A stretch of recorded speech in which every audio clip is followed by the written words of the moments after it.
সুনামগঞ্জের দিয়ারাই উপজেলার তারল ইউনিয়নের অবৈধ বিট বালু উত্তোলনে প্রশাসনের অভিযান। সুনামগঞ্জ প্রতিনিধি শফিকুল বাবিরের রিপোর্টে বিস্তারিত। হাওরের বুক চিরে অবৈধভাবে বিট বালু উত্তোলনের বিরুদ্ধে প্রশাসন অবশেষে উদ্যোগী হয়েছে। সংবাদ মাধ্যমে প্রতিবেদন প্রকাশিত ও এলাকাবাসীর অভিযোগের ভিত্তিতে দিয়ারাই উপজেলা প্রশাসনের উদ্যোগে অভিযানে ড্রেজারের পাইপলাইন ভেঙে উচ্ছেদ করা হয়েছে।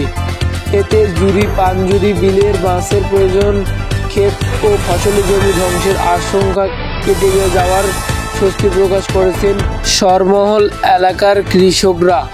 অবৈধ বালু উত্তোলনের ফলে ফসলি জমি, মাছের প্রজনন ও পরিবেশের উপর বিরূপ প্রভাব পড়ছিল বলে অভিযোগ করেছেন স্থানীয়রা।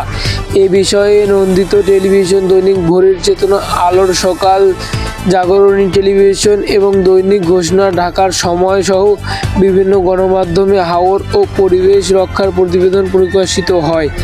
বিভিন্ন গণমাধ্যম ও এলাকাবাসীর অভিযোগের ভিত্তিতে উপজেলা প্রশাসনের অভিযানে ধ্বংস করা হয় এসব অবৈধ বিট বালুর পাইপলাইন ও সরঞ্জামাদি।